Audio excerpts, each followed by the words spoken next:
Hello friends, welcome back to my channel. Sunday వచ్చిందంటే different breakfast కావాలి కదా ఇంట్లో వాళ్ళకి.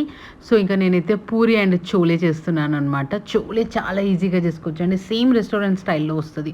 సో ముందుగా శనగలు ఉడకపెట్టుకునేటప్పుడు బగారాకు వేసుకోండి, ఓవర్ నైట్ సోక్ చేసుకొని నెక్స్ట్ డే మార్నింగ్ మంచిగా బాయిల్ చేసుకుని అట్లీస్ట్ 6 to 8 విజిల్స్ పెట్టుకోండి.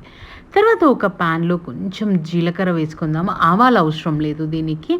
అండ్ పచ్చిమిర్చి వేసుకుందామండి. పచ్చిమిర్చితో పాటు ఉల్లిపాయలు కూడా కొంచెం చిన్నగా చాప్ చేసుకొని కొంచెం ఎక్కువే వేసుకోవాలి.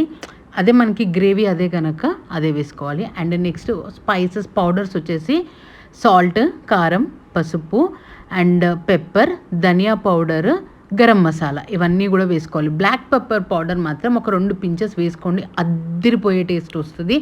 రెస్టారెంట్లో సీక్రెట్ ఇదే. ఇంకొక టిప్ ఉంది, అది కూడా చెప్తాను నేను ఈ వీడియోలో. మంచిగా కుక్ చేసుకుందాం. కాకపోతే మసాలాస్ తొందరగా, ఈ డ్రై పౌడర్స్ అన్నీ తొందరగా మాడిపోతూ ఉంటాయి అన్నమాట. కాబట్టి ఒక్క స్పూన్ వాటర్ వేసుకోండి దాంట్లో మాడకుండా.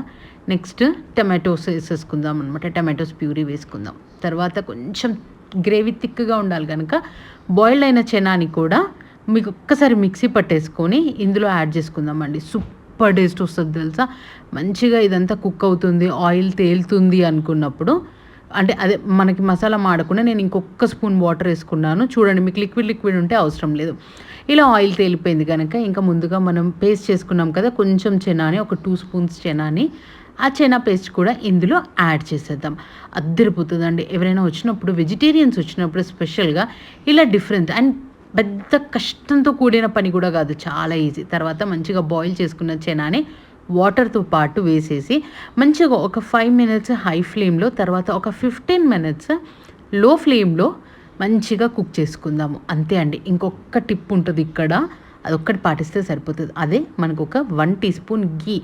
సేమ్ మీరు అడుగుతారు, మీకు వచ్చిన చుట్టాలు ఇదేంటి బయట నుంచి తెప్పించారా అని, అంత టేస్టీగా ఉంటుంది. మీకు కావాల్సిన కన్సిస్టెన్సీ వచ్చే వరకు ఉడికించుకోండి, కొంచెం లిక్విడ్గానే ఉంచుకోండి. ఎందుకంటే చెన చాలా వాటర్ని సోక్ చేసేసుకుంటుంది అనమాట, తీసేసుకుంటుంది. తర్వాత నేను బతూరా కాకుండా పూరీ చేస్తున్నాను అనమాట. ఇంకా మైదా అదంతా ఎందుకులే అన్నట్టు మంచిగా పూరీ చేస్తున్నాను. యమ్మీగా ఉంటుంది, టేస్టీగా ఉంటుంది, సూపర్ ఉంటుంది. పూరీస్ కూడా హ్యాపీగా తినచ్చు.